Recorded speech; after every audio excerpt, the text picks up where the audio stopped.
So welcome at Pygmaliost. Let me show you our office. Hi guys. So this is the main dev room. All these people, they are mostly developers and designers. They are not right here. This is our office manager. I know how to speak English, but I'm not really talking to right now. We are the company that they are trying to improve the customer experience through the really useful and I think the innovative tool that is monitoring the customer's journey and experience in the shop and helping retailers and retail managers to improve their services. You can see a lot of things like store traffic, like how many people are crossing around the shop during these 30 days. The really accurate visits, transactions, for example. You can see on this that you have around 20,000 people that wanted to buy but they didn't buy it. We're using a lot of sensors. We are using sensors that are based on Bluetooth, infra. We are detecting the Wi-Fi. This picture you can see how that looks in real life. That's one of our sensors. It's here. It's powered by solar panels.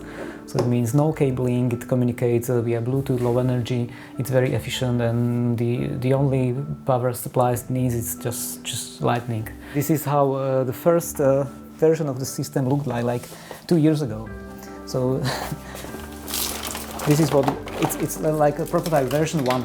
These cables are like 3 of these little boxes.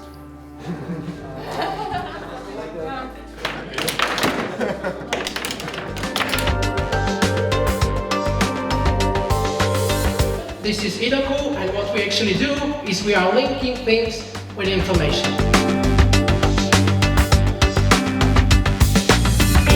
This is the building where our offices is.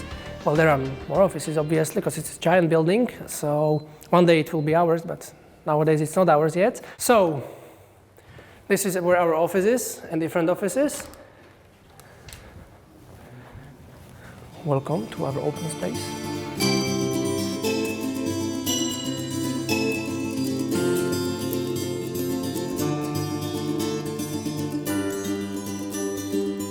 So when we started, we actually asked some of our friends from the co-working center where we were to move with us. They are usually tech startup. Well, they are doing different kind of technologies. One of them does voice recognition.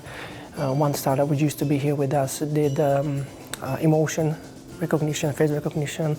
One is building giant cloud platforms, and so we're just like, the environment is very cool because everyone is actually doing something, and we need to do something. This is what we actually wanted to establish, like an environment where everybody really works. Not just someone that just relaxes or is doing nothing, but really startups, so we need to work. Hi! Imagine a world where you know everything about the things around you right away, just because everything has its own QR code. Take me, for example, or this elevator. So this is basically what we do. We give you all the necessary information for you, for your line of work. So if you are a revision technique, you don't get the work records. You just need to see the last revision check. And you will do yours. And you will just add information about yours. You don't need to see everything else. You need to see accounting information. Try to make it as easy as possible to create them. So we provoke creating information. But usually the information, they do exist in archive, in shelf, in Excel file, in some computers. Someone just remembers it. That's a big problem. In the end, that's a big problem. This costs a lot of time, a lot of money. And of course, smart cities. Smart city is very interesting for us because it's the same thing. Talking about smart cities and monuments, for instance, we call it smart tourist. So if anyone, and in general public, scans a QR code, for instance, on one of our pictures, it will always, okay, I'll scan it. Okay, you get all the information about this painting. So when it loads up, it's called searching for light. It's in our language, but it's called searching for light. You can can see the picture, you can see the author, you can see the year when it was created, and some additional information like what kind of inspiration the author get. And the author can actually give more information.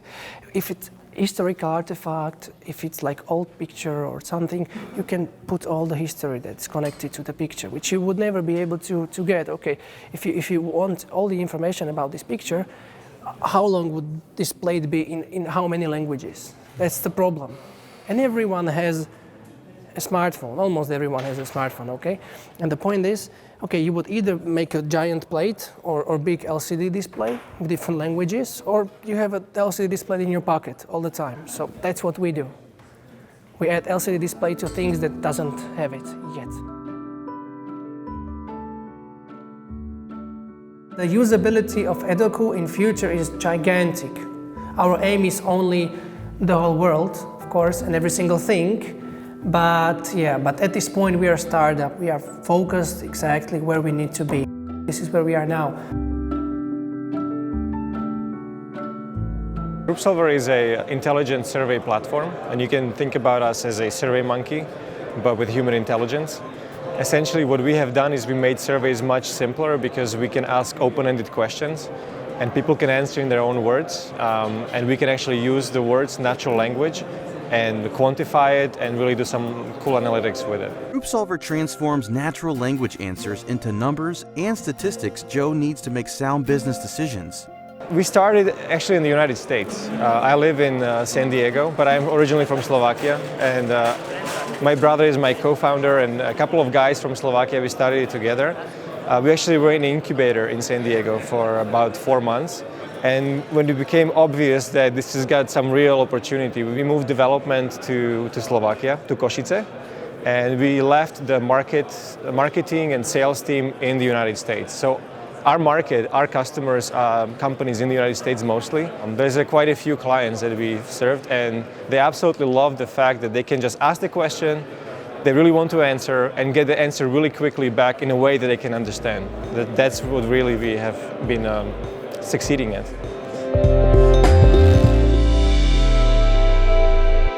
What startup teaches you is how to use resources well, and most importantly teaches you approaching business and new product innovation differently. So for example, because we are resource constrained, we have to be very efficient. We have to find new features and new ideas quickly, test them in the market, and if they fail, move on, because you cannot spend too much resources on one idea. Now that is a must in startups, but what you see in the US is that culture has also moved into the mainstream, and there's a lot of large companies there. They have the internal entrepreneurs, they call them intrapreneurs, and that is also, then you cannot develop that knowledge and those skill sets without having a startup community. So I think it's not we're going to create 100,000 jobs, startups, right, in Slovakia in the next 5 years, but some of us will make difference because we will do better in the marketplace, and the businesses will learn from this.